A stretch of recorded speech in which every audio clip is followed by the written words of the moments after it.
আর একজন মিথ্যা বলে, রোজা রাখছে ঠিক, মিথ্যা কথা বলে। কেন? সে জানে মিথ্যা বলা পাপ, এরপরেও বলে। কেন? আল্লাহর প্রতি ওই পরিমাণ মোহাব্বত তার গভীর হয়নি, যে কারণে আল্লাহর মোহাব্বত অন্তরে থাকলে মিথ্যা বলা বন্ধ করবে, সেই পরিমাণ মোহাব্বত অন্তরে নাই। আর এই মোহাব্বত অন্তরে তৈরি করার জন্য, আল্লাহর ভয় অন্তরে জমা করার জন্য ওলামায়ে কেরামদের মজলিসের বেশি বেশি দরকার। কারণ বাসে লেখা আছে ধূমপান নিষেধ, আসেনি? কেউ করে না? বলেন না কেন? সবাই করে। আরে ভাই, শুধু ধূমপান, ড্রাইভার, হেল্পার, কন্ট্রাক্ট, রোজার মাস, আপনি রোজাদার সিটে বসে আছেন, সামনে ড্রাইভার বিড়ি টানতেছে, হেল্পার বিড়ি টানতেছে, একটু ভয় পর্যন্ত নাই। অথচ মুসলমান রোজাও রাখে না। আবার এক বাতেল মাওলানা সাহেব ফতুয়া দিছে, বেশি পরিশ্রম করলে রোজা ভাঙ্গা যায়। যদি আমরা জোর করে ধরি, বলে আপনাকে মতো হুজুর এই তো ফতুয়া দিছে, রোজা ভাঙ্গার অনুমতি আছে, তখন আমি হুজুর বোল্ড হয়ে গেছি, আমার কাজ বন্ধ। সেখানে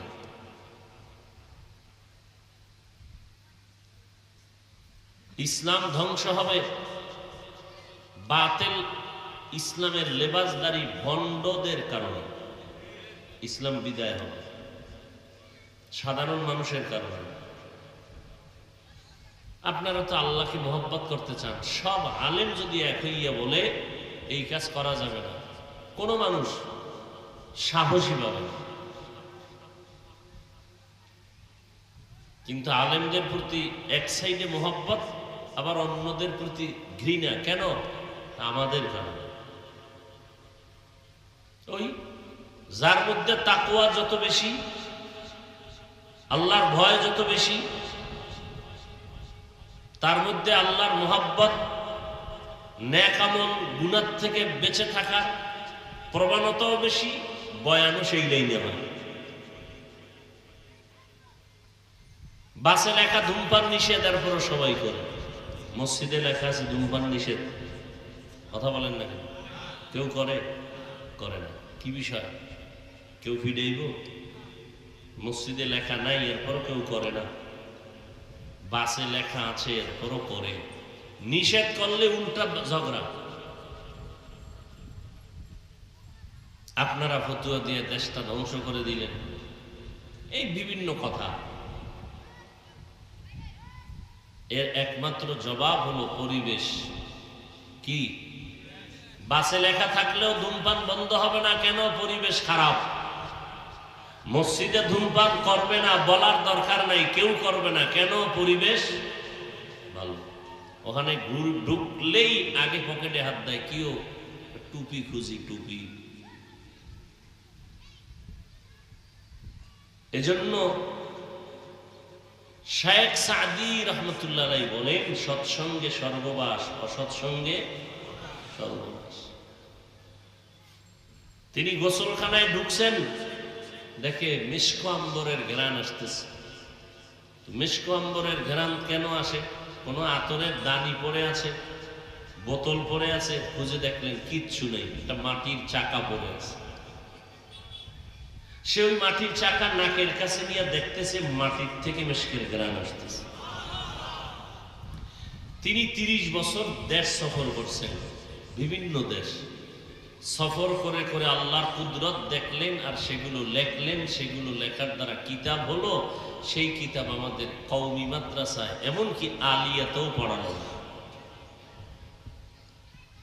আর তার লেখা কিতাব এত হার্ড, এত কঠিন, পড়ানোরও শিক্ষক দুর্বল, পড়নেওয়ালা ছাত্ররও দুর্বলতা। অবস্থা এমন আসছে যে এখন ওই কিতাব কেউ কেউ বলে বন্ধ করে দাও, ও কিতাব দরকার নেই। কেন? পড়ানোর মতো ওস্তাদও কম, পড়ার মতো ছাত্রও দুর্বল, ব্রেন দুর্বল। এত হার্ড কিতাব, ফার্সি ভাষা। সাদি বলেন মাটির চাকা আমি নাকে নিয়ে দেখলাম, মেশকের ঘ্রাণ। জিজ্ঞাসা করলাম, আমি কবি, কবিতার আকারে। গলে খুশবু ये दर हम्माम रूज़े रसीद अज़ दस्त महबूबे बदस्ताम बदू गुफ्ताम के मिश्के या अबीरी के अज़बुए दिलावीज़े तुमस्ताम बगफ्ता मन गले ना चीज़ बूदम वलेकिन मुद्दत बागिल नशस्तम जमाले हम नशीदर मन असुर कौर वगरना मन हुमा खाखम के हंसता। একদাস নামের আধারে বসিয়া হেরিনো মাটির ঢেলা হাতে নিয়ে শুকিয়া দেখিলাম রয়েছে সুবাস মেলা। কহিল তাহারে কস্তুরী তুমি, ওগো তুমি কি আতরদা, তোমার গায়েতে সুবাসে ভরা, ওগো তুমি কি গুলিস্তা। মাটি জবাব দিল, কহিল সব কিছু আমি নহি, আমি অতি নিচু মাটি, ফুলের সাথে থাকিয়া তাহার সুবাসে হয়েছি খাটি। সোহবতে সালেহ তোরা সালেহ কুনাত, সোহবতে তালে তোরা তালে কুনা। দুনিয়া হলো পরীক্ষার হল। কেউ দুনিয়াকে পুঁজি বানাইয়া ধান্দাবাজি করবে, দুনিয়া পাবে। আবার কেউ দুনিয়াতে থেকেই আখিরাতের জান্নাত পেয়ে যাবে। ধান্দাবাজেরা ধান্দায় আছে, আখিরাতের বাজার করেনেওয়ালা আখিরাতের তালাশে আছে। কথা বুঝেননি? সবাই ধান্দা করে। কেউ আল্লাহ পাওয়ার ধান্দা করে, কোরআন শিখার ধান্দা করে, দুনিয়াদারেরা দুনিয়া পাওয়ার ধান্দা করে। কথা বুঝেননি? দুনিয়ার ধান্দাবাজেরা জোহরের নামাজটা কেউ পড়িয়া দুনিয়ার ধান্দায় চলে গেছে, আর আখিরাতের ধান্দায় যারা আছে এরা নামাজ পড়িয়া হাজারো কাজ ফালাইয়া আখিরাতের বাজারে চলে আসছে। কথা ঠিক নি? ধান্দাবাজেরা ধান্দাবাজ করতেছে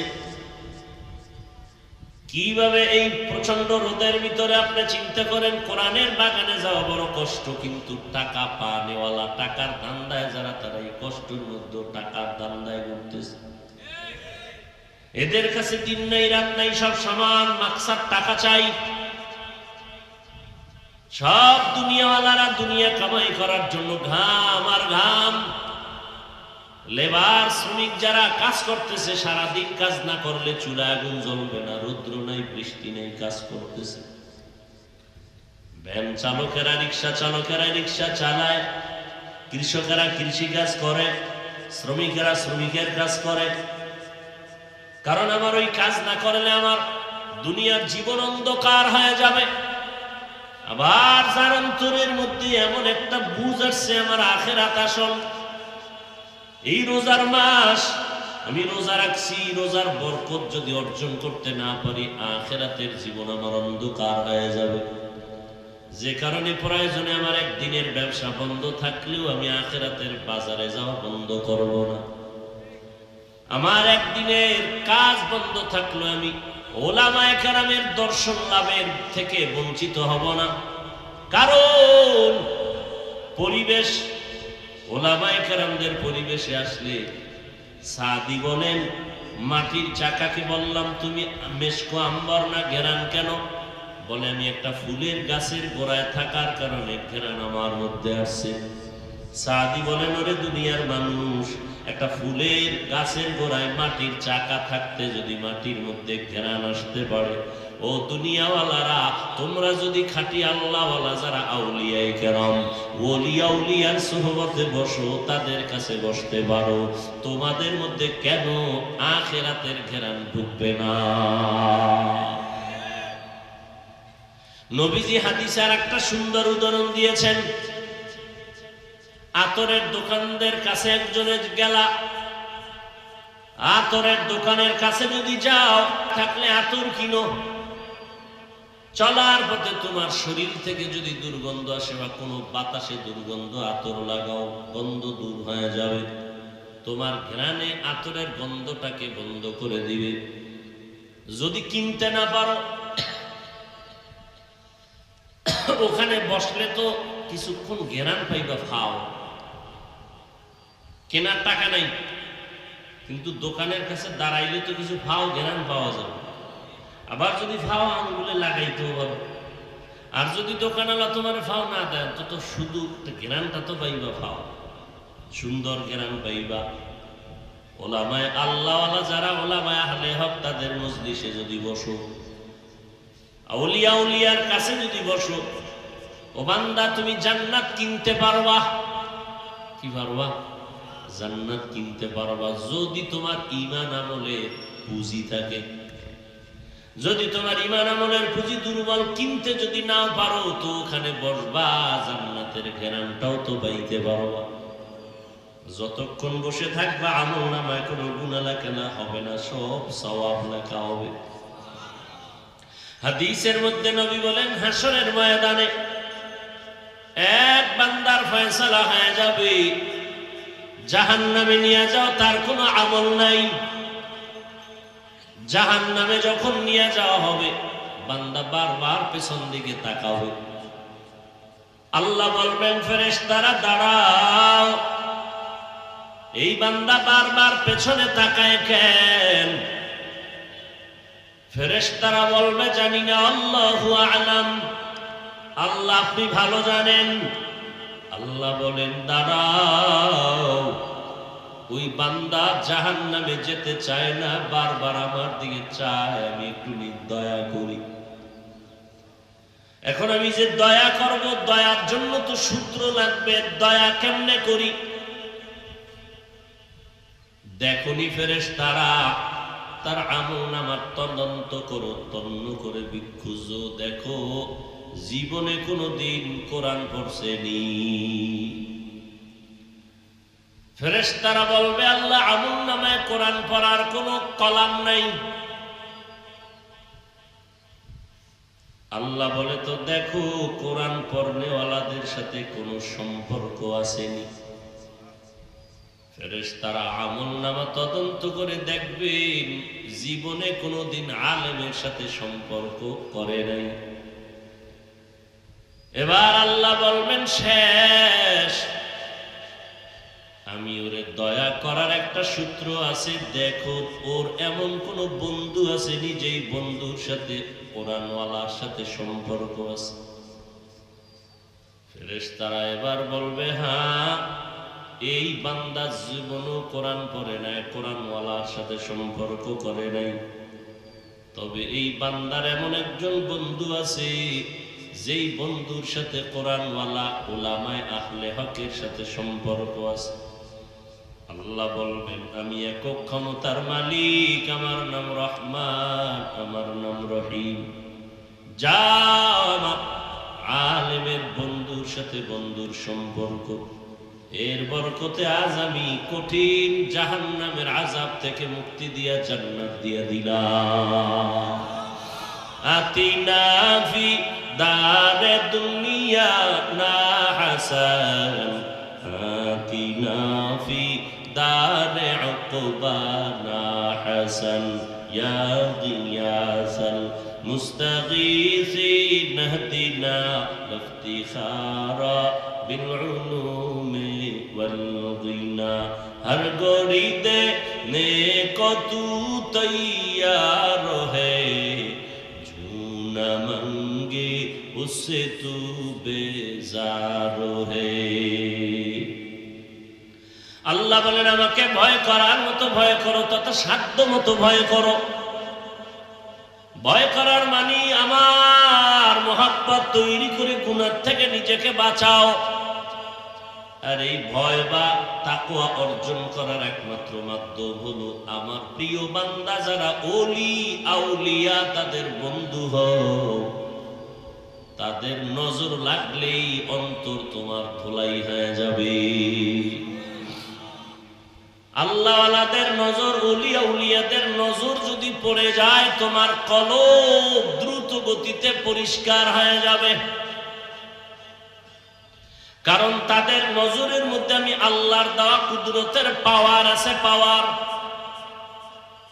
قال النبي صلى الله عليه وآله وسلم اتقوا فراسة المؤمن فإنه ينظر بنور الله। নবীজি বলেন, ও উম্মতের দল, আল্লাহর প্রিয় বান্দা জমিনে মুমিন এক দল আছে, এদের অন্তরের এত পাওয়ার, এই পাওয়ারের প্রশস্ততার থেকে তোমরা সাবধান। এরা এই পাওয়ার দিয়া যা দেখে তুমি তা কখনো দেখো না।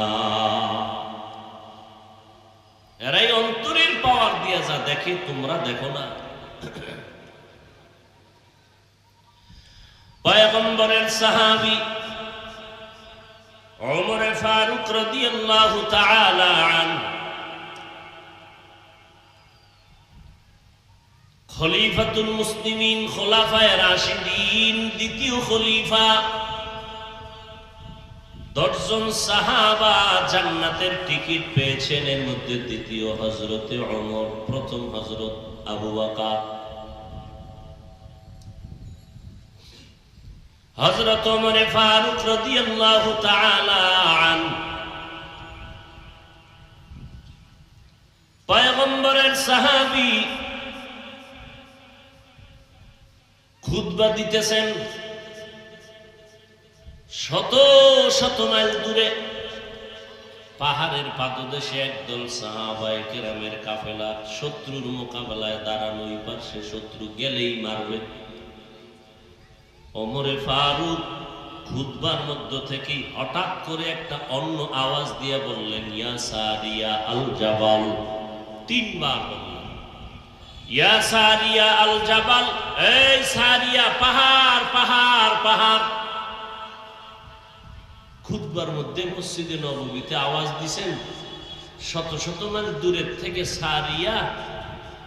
পরবর্তীতে জিজ্ঞাসা করার পরে বলে, কাছে বৈশা বললে যে যেইভাবে শুনি এইভাবে আওয়াজ পেয়েছে। বুঝেন নাই? ইব্রাহিম নবী বাইতুল্লাহ নির্মাণের পরে আজান দাও, আমার এই আওয়াজ যার কলবে গিয়া লাগবে সে বাইতুল্লাহ না ধইরা মরবে না। ইব্রাহিম বলেন, ও আল্লাহ, আজান দিব আমি, এই আওয়াজ কেমনে যাবে সারা দুনিয়া? কয় শুধু দুনিয়ায় না, রুহের জগতের রুহদের মধ্যে যাবে। বলে কেমনে? বলে আওয়াজ দেওয়ার দায়িত্ব তোমার, পৌঁছানোর দায়িত্ব আমার।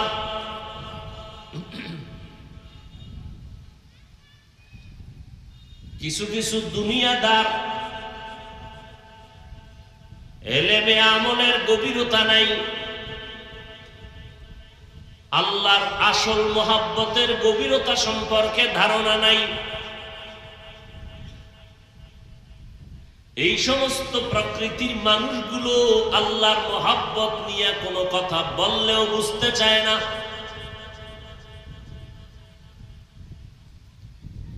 আল্লাহ এক, বাকি সব গায়রুল্লাহ বা মাখলুক। গোটা মাখলুকতের ভেতরে আল্লাহর কাছে সর্বোৎকৃষ্ট হলো মানুষ। কি বানর দামি না মানুষ দামি? আবার এই মানুষের ভেতরে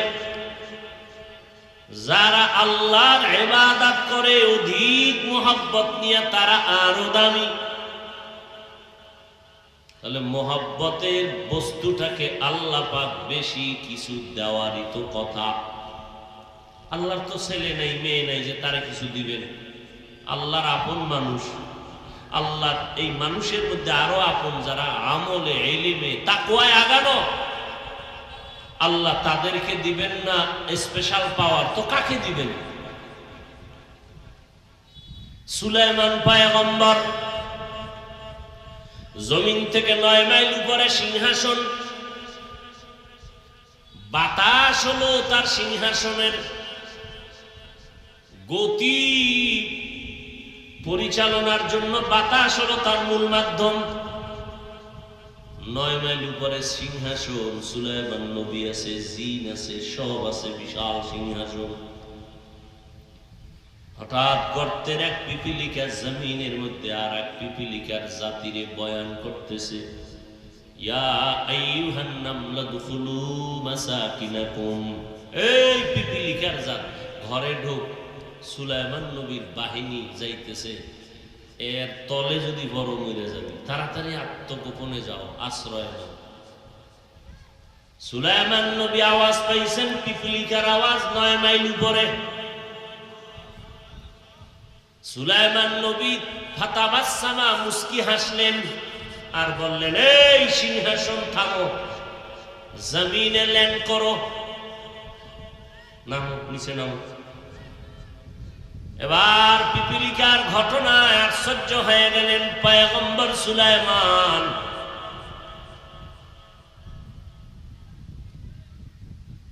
আল্লাহ তাআলা এত পরিমাণ পাওয়ার সুলাইমান নবীকে দান করেছেন। পয়গম্বর সুলাইমান পিপিলিকার আওয়াজ 9 মাইল উপর থেকে শুনলেন। ইতিহাস কোরআনে আল্লাহ বিস্তারিত বলেছেন। বলে, তুমি আইলা কইতো? বলে, আমি তো সুলাইমান পয়গম্বরের অধীনস্থ একজন। বলে, সুলাইমান কে? বলে, গোটা দুনিয়ার বাদশাহ। তুমি আবার জিগাও সুলাইমান কে? মানে বলে, আমি নামটাই তো শুনলাম মাত্র। কয়, তুমি কোন জগতে থাকো? কয়, আমরা মুলকে সাবায় থাকি। ওই জগতে কি সুলাইমানের নাম জানে না? কয়, না। কয়, তো ওই জগৎ চালায় কে? কয়, এক ম্যাডাম বিলকিস নামের মহিলা। হুদহুদ কয়, চলো তোমার বিলকিসের সিংহাসন আর অবস্থানটা দেখে আসি। চলে গেল দেখার জন্য। এদিকে সুলাইমান নবীর ওযু করবে, পানির দরকার। হুদহুদ গেলি কই? খবর নাই। পাখিদের উপদেশটা আবার হইল ঈগল পাখি। এই ঈগল দেখতে গেল কই? ধইরা নিয়ে। আল্লাহর কসম, আজকে খবর আছে। এবার ঈগল পাখি উপরে গেছে। হুদহুদ ওই খবর টবর নিয়ে আসতেছে। ঈগলের সামনে দেখা, কাছে খবর আছে তোমার, এদিকে আইও। চোখ গরম কইরা এবার কয়, নবী সুলাইমান আমারে সাইজ করার মধ্যে কোনো কিন্তু টিন্তু লাগাইছেনি? কয়, একটা কিন্তু আছে। কি? উল্লেখযোগ্য কোনো কারণ যদি দর্শাইতে পারো তাহলে কিছু ছাড় আছে। ও তার টেনশন নেই। সুলাইমান নবীর সামনে চলে আসলেন। নবী হুদহুদের কান ধরে টান দিলেন। হুদহুদ কয়, নবী ব্যথা দিবেন না, আমি অপরাধ করছি এই জন্য আমার কাছে এমন এক খবর আছে যেই খবর আপনি নবী হইয়াও জানেন না। এই কথা কওনে নবীরা অন্যদিকের পেরেশানি আছে। নবী কয়, তো ঠিক আছে, আর কান টান দেব না। কি? যেটা আমি জানি না তুই জানো, কি বল। কয়, জমিনের উপরে আপনি হলেন বাদশা, কিন্তু আর এক ম্যাডামের সন্ধান নিয়ে আসছি। কাহিনীটা এনে শুই না। বলে, তুই সত্যি বললি না মিথ্যা বললি? আমার চিঠি নিয়ে যা, জবাব নিয়ে আয়। সুলাইমান নবী সিল লাগাইয়া চিঠি লিখলেন, ইন্নাহু মিন সুলাইমান ওয়া ইন্নাহু বিসমিল্লাহির রহমানির রহিম। চিঠি লিখে দিয়া দিলেন, বিলকিসের কাছে পৌঁছাইয়া দাও। এবার হুদহুদ চিঠি নিয়ে গেল। বিলকিস যেখানে ঘুমায় মখমলের চাদরের মধ্যে ওই বরাবর একটা ছিদ্র আছে। ছিদ্রটার থেকে সূর্যের আলো সকালবেলা আসলেই সজাগ হয়ে সেজদা দেয় সূর্যরে। সূর্যরে সেজদা দেওয়া এটা শুকর, নেয়ামত না হারাম? হারাম। সেজদা পাবেন কে? একমাত্র আল্লাহ। হুদহুদ চিঠিটা বিলকিসের বুকের উপরে রাইখা ওই যে ছিদ্র দিয়া সূর্যের আলো আসবে, এটারে পাখা দিয়ে আটকাই বয়ে রয়েছে। সূর্য তো হুমানে উপরে উঠে গেছে, সেজদা দেওয়ার টাইম উঠে দেখে হায় হায় টাইম গেছে গিয়া দুপুর হইয়া, সেজদা দিতে পারলাম না। বুকের মধ্যে আবার চিঠি, চিঠির উপরে সিল দেখে বলছে আরে এটা তো কোনো সাধারণ মানুষের না, এটা তো একটা রাষ্ট্রের পরিচালকের চিঠি। খুলে খুলে দেখে সুলাইমান নবী কইছে এই তাড়াতাড়ি তওবা করে দিগা, নাইলে কিন্তু বাহিনী বাড়ায় দেবে। বিলকিস কয় এটা আসল নবী না নকল নবী, কাদিয়ানির মতো, এটা তদন্ত করা দরকার। যাও তোমরা একদল বাহিনী সেই সুলাইমানের দরবারে যাও। মিটিং টিটিং কইরা যা কইছে সব মেমোরিতে রেকর্ড কইরা ফেলাইছে হুদহুদ। বাহিনী যখন আইতেছে হুদহুদ এই এই এই এই খবর, বাহিনী পাঠাইতেছে আপনাকে পরীক্ষা করার জন্য, স্বর্ণের ইট নিয়ে পাঠাইতেছে, বিভিন্ন কথা। শেষ পর্যন্ত সুলাইমান ওই বাহিনীর সামনে বিজয়ী হলেন। ওই বাহিনী গিয়া বলে না সত্য নবী। বিলকিস এবার মাথা নত করে কালেমা পড়ার নিয়তে রেডি হয়ে গেল, সুলাইমানের কাছে যাবে। সিংহাসনটারে আটকাইয়া রওয়ানা হয়ে গেল। পয়গম্বর সুলাইমান হুদহুদের মাধ্যমে জানতেছেন বিলকিস আসতেছে, কাছাকাছি আসতেছে। ঠিক এই সময় সুলাইমান নবী বললেন বিলকিস আসার আগে কে পারবা তার সিংহাসনটা আমার সামনে হাজির করবা। ক্বালা ইফরিতুম মিনাল জিন, জিনের মধ্যে এক বাহাদুর কয় আমি পারবো। সুলাইমান নবী বলেন টাইম কত? বলে আপনার মিটিং শেষ হওয়ার আগে। কয় না আমি আরো আগে চাই। জিনেরা কয় আমরা পারবো না, পাওয়ার আমাদের নাই। কতই পাওয়ার আছে কার? কয় পাওয়ার থাকলে দিলে আল্লাহ মানুষকে দিবে, জিনেরে দিবে না। এবার সেরা ফারা জীর্ণ শীর্ণ এক হুজুর দাঁড়ায় গেছে মানুষ, ইলমুম মিনাল কিতাব, কিতাবের ইলম ওয়ালা। সে বলে নবী আপনি যদি দোয়া করেন অনুমতি দেন আমি পারবো। কয় টাইম কত? টাইম হলো আপনি চোখ বন্ধ করবেন, খুলবেন, দেখবেন সিংহাসন হাজির। পাওয়ার দিছে কে? মানুষকে না জিনকে? মানুষকে। এই কথা যারা বুঝে না এরা ওলি আউলিয়াদের কারামত বিশ্বাস করে না, এরা ভণ্ড। ওলি আউলিয়া মানে না। একদল আছে নির্লজ্জের মতো বলে ফেলে আমরা ওলি মানি না, আউলিয়া মানি না। তা আমি তো বলি তারা কোরআন মানে না, হাদিসও মানে। আর কোরআন হাদিস না মানলে সে পাক্কা মুমিন। হ্যাঁ, সাবধান। ওলি মানতে হবে, কথা আছে বুখারী শরীফে। এখন যাবা কই সান্দু? তুমি তো অন্য হাদিস মানো না, তোমার উপরে খোদার গজব পড়ছে, এই জন্য তুমি শুধু বুখারী বুখারীর তসবিহ বলো। তা তো ওলি মানতে হবে, কথা আছে বুখারীতে। আউলিয়া মানা লাগবে, কথা আছে কোরআন শরীফে। তাহলে যে বলে ওলি মানি না প্রমাণ সে বুখারী মানে না, যে বলে আমি আউলিয়া মানি না প্রমাণ সে কোরআন শরীফ মানে না। এই ইমানদার হওয়ার জন্য কোরআন পুরা মানা লাগবে, আর বেঈমান হওয়ার জন্য কোরআন পুরা অস্বীকারের দরকার নাই, একটা শব্দ অস্বীকার করলে বেঈমান।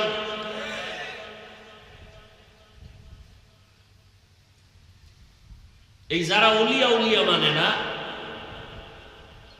100% আপনারা ভালো করে অন্তরে জমা করে নিবেন, এরা ইসলামের ব্যানারওয়ালা বাতিল ভণ্ড। বাতিলের প্রতিবাদ করা, বাতিলের বিরোধিতা করা ঈমান ঠিক রাখার ক্ষেত্রে এটা ওয়াজিব। মনে থাকবে, ভণ্ডদের বিরুদ্ধে কথা বলতে হবে ঈমানকে বাঁচানোর জন্য, এটা ওয়াজিব। এটা কি? এটা গীবত হইল ওয়াজিব। এই গীবতে সওয়াব বেশি। কেন? ভণ্ডদের বিরোধিতা কেন করব?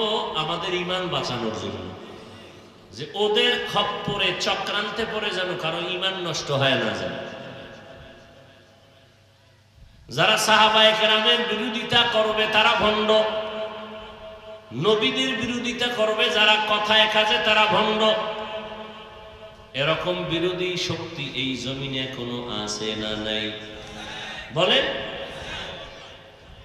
যারা তারাবি 20 রাকাত পড়ব না কইয়া মানুষের মধ্যে দ্বন্দ্ব লাগায় তারা সাহাবীর দুশমন। সাহাবীর দুশমন মানে তারা আমার রসুলের দুশমন। আমার রসুলের দুশমন মানে তারা আল্লাহর দুশমন। আল্লাহর দুশমন মানে তারা বিনা হিসাবে জান্নাতি। জাহান্নামী কর দরকার নেই, ওর ঠিকানাও বানায়নি। ভাইরা আমার, আরে ভাই আপনি দাড়ি রাখেন না, এটা হলো একটা ভিন্ন কথা। আপনি যদি দাড়িকে অপছন্দ করেন তার আপনার ঈমান নেই। কথা বুঝেন কিছু? আপনি নামাজ পড়েন না সেটা ভিন্ন, কিন্তু যদি বলেন নামাজের দরকার নাই তা আপনি বেঈমান। কথা বুঝেননি? আপনি 20 রাকাত তারাবি পড়বেন না, তারাবি পড়েন না, সেটা ভিন্ন। কিন্তু 20 রাকাত মানি না এই কথা বেঈমান হওয়ার কথা। 20 রাকাত তারাবি পড়ছেন নবী, আপনি মানি না এখন কেন? আপনি পড়বেন না সেটা আলাদা, পড়বো না মানবো না এই গাদ্দারি কেন? আপনি পড়তে পারেন না সেটা ভিন্ন। আপনি 10 রাকাত পড়েন, 6 রাকাত পড়েন, কোনো জরুরতে চলে গেছেন, সেটা আলাদা। আপনি পড়বেনই না, মানবেন না এই 20 রাকাত, তাহলে আপনি তো ওমরের সাথে যুদ্ধ ঘোষণা করলেন। আর নবী কইছে আমাকেও মানতে হবে, আমার খোলাফায়ে রাশিদিনকেও মানতে হবে। তাহলে নবীর কথার সাথে আপনি যুদ্ধ ঘোষণা করলেন না? তো নবীর কথার সাথে যুদ্ধ ঘোষণা করে আপনি জান্নাত পাবেন তাড়াতাড়ি বিনা হিসাবে। মনে মনে মন কলা খাইতেছেন না? আল্লাহ হেদায়েত দান করুন। তাহলে ভণ্ডদের বিরোধিতা করা এটা সুন্নত। বাতিলের বিরোধিতা করা কি? বলেন না কেন সুন্নত। বাতিলের বিরুদ্ধে কথা বলা, বলেন বাতিলের বিরুদ্ধে কথা বলা, মুনাফিকের বিরুদ্ধে কথা বলা সুন্নত, ভণ্ডদের বিরুদ্ধে কথা বলা সুন্নত। কিন্তু এই ভণ্ডরা আপনাদের জেহেনকে, ব্রেনকে ওয়াশ করার জন্য বলে যে ওরা নিজেদের ভালো প্রচার করার জন্য, প্রকাশ করার জন্য বলে আমরা হিংসা করি।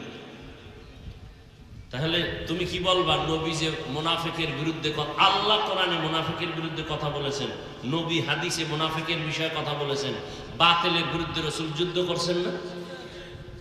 নবী কি বলবা? হিংসা নবীর মধ্যে? সাহাবায়ে কেরাম যুদ্ধ করেন নাই? বাতিলের মোকাবেলা করেন নাই? মিথ্যা নবুয়তের দাবিদারের বিরুদ্ধে আন্দোলন করেছেন। অতএব আজকে থেকে ভালো করে মনে রাখবেন, ভণ্ড বাতিল মুনাফিকদের বিরুদ্ধে কথা বলা এটা সুন্নত। শর্ত বা উদ্দেশ্য থাকতে হবে ঈমান বাঁচানো। উদ্দেশ্য কি? কাউকে আঘাত করা না। উদ্দেশ্য হলো ওদের চক্রান্তে যে কি আছে যেন কেউ ঈমানকে নষ্ট না করে। তারাবি যারা 8 রাকাত পড়বে, কম পড়বে, না পড়বে, দ্বন্দ্ব নাই, হিংসা নাই। কিন্তু যদি বলে তারাবি আমি 20 রাকাত মানি না, তাহলে আমরা বলবো সে বাতিল। সে কি? বাতিল।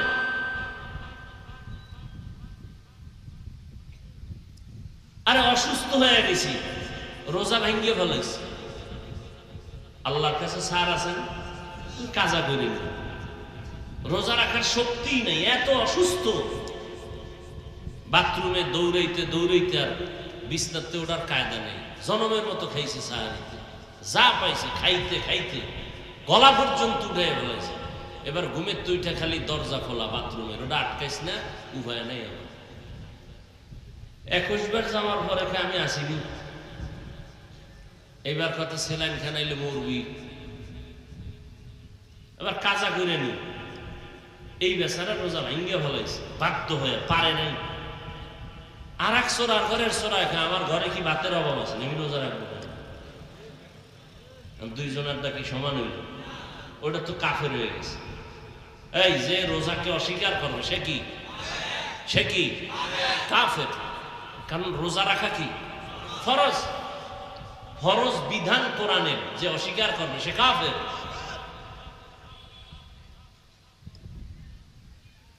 কি আজীব বিষয়। 20 রাকাত তারাবি পড়া সুন্নতে মুআক্কাদা,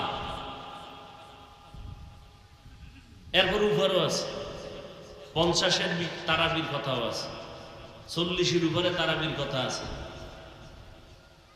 8 রাকাত তারাবির কথা কোথাও নাই। এরপরে যদি ধরে নিয়ে আসে তো তুমি নিম্নেরটা ধরলা কেন? বেশি পড়তে পারো না? রোজায় না এক নফলে একটা ফরজের দাম, তো তুমি কম পড়ো কেন?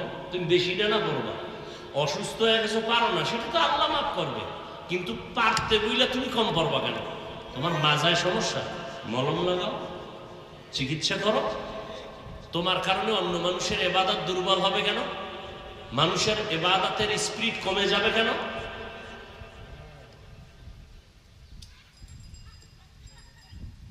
এর নাম তাকওয়া। এই জন্য আল্লাহ কইছে, পিসা হইয়া কবরে আসিস, এটা বলে না, তোর ফিরগিরির দাম নাই, ভাগ। আল্লাহ কয় মুসলমান না হইয়া কবরে আসবি না, সাবধান।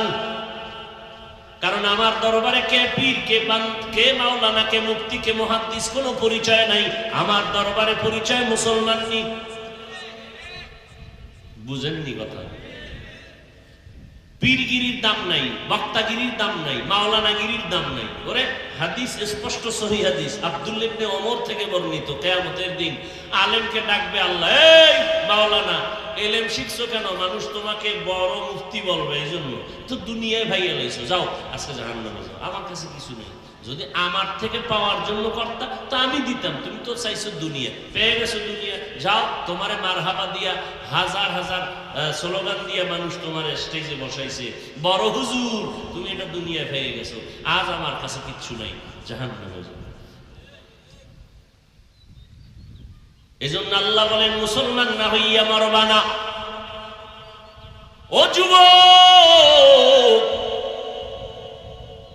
মাওলানা হওয়া শর্ত না, মুক্তি হতে পারো নাই, আফসোস নাই। ডাক্তার হতে পারো নাই, ইঞ্জিনিয়ার হতে পারো নাই, তুমি একজন কৃষক, তুমি একজন শ্রমিক। তুমি যদি আল্লাহর হুকুম মানিয়া ইবাদত করতে পারো, তুমি মুসলমানি কায়দায় চলতে পারো, আল্লাহর ওয়াদা তুমি বিনা হিসাবে জান্নাতি। ও মাওলানা, ও ডাক্তার সাহেব, তুমি ডাক্তার হইয়া নামাজ পড়ো না, তুমি মাওলানা হইয়া জামাতে নামাজ পড়ো না।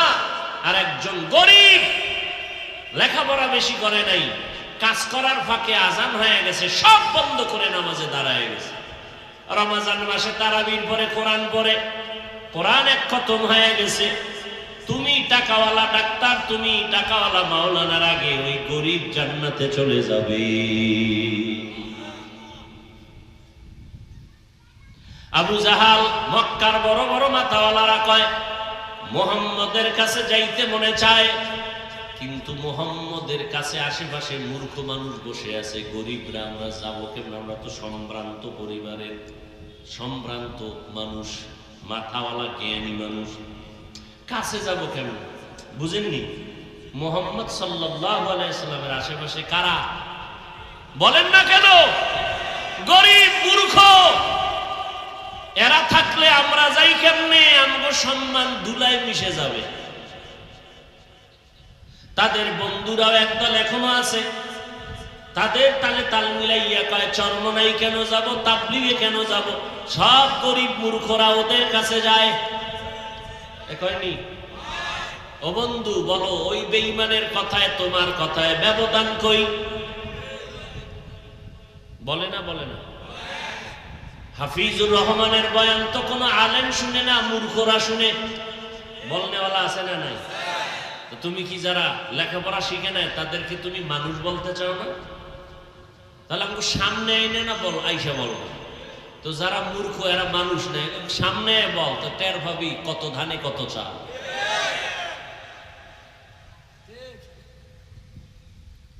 মানে মূর্খ যারা, গরিব যারা, মানে এদেরকে কোনো বয়ান শোনানো যাবে না। কি পরিমাণ হিংসা অন্তরে, আর আমরা হিংসা করি, কি পরিমাণ হিংসা অন্তরে জমা করে বলে আমাদের বয়ান আলেমরা বয়ান শুনবে কেন? সে তো এমনিই সব জানে, আমি হেরে কি বয়ান করব? আমার ভাই, আমার আম্মা বোনেরা যারা ইসলাম সম্পর্কে বয়ান জানে না, শুনে না, আমল নাই, এদের না বয়ান কইরা দাড়িওয়ালা বানাতে হবে, টুপিওয়ালা বানাতে হবে, নামাজি বানাতে হবে। কথা ঠিক না? কি পরিমাণ হিংসার জন্ম দিছে এদের গুরুরা তাদের অন্তরে।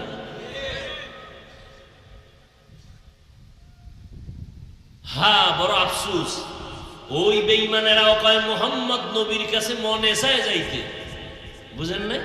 মনে চায় যাইতে, কিন্তু যাই কেমনে? সব মূর্খরা চারিদিক দিয়ে আটকায় রাখছে। আমরা ধনী, আমরা মাথাওয়ালা, জ্ঞানী, কেমনে যাব? আর নবী কি দোয়া করলেন? ও আল্লাহ, আমি গরিবী হালাতে মরব, তুমি আমারে গরিবের সাথে জান্নাত দিও। আমি গরিবের সাথে হাসরের ময়দানে উঠব। নবী কয়, ও গরিব, অন্তরকে দুর্বল করবি না, ধনী লোকের 500 বছর আগে জান্নাতে যাবি। গরিবেরা চরমনাই যায়, দেওবন্দি যায়, গরিবেরা তাবলিগে যায়, আমরা ধনীরা যাব কেন? মূর্খরা যায়, আমরা যাব কেন? তোমার শিক্ষার কোনো ভ্যালু আছে? তোমার এলেমে যদি আল্লাহর ভয় অন্তরে ঢুকাইতে না পারে, ওই এলেম নিয়ে তুমি জাহান্নামে যেতে হবে। তোমার শিক্ষায় যদি আল্লাহর ভয়, হিংসা দূর করতে না পারো, তোমার ওই শিক্ষা এলেম দিয়া জাহান্নামে যেতে হবে। তুমি এলেমের বড়াই করো, তোমার ওই এলেম তোমাকে জাহান্নামে নিবে। এলেমের দ্বারা যদি তুমি গুনাহ থেকে বাঁচতে না পারো, সেই এলেম তোমাকে জাহান্নামে নিবে।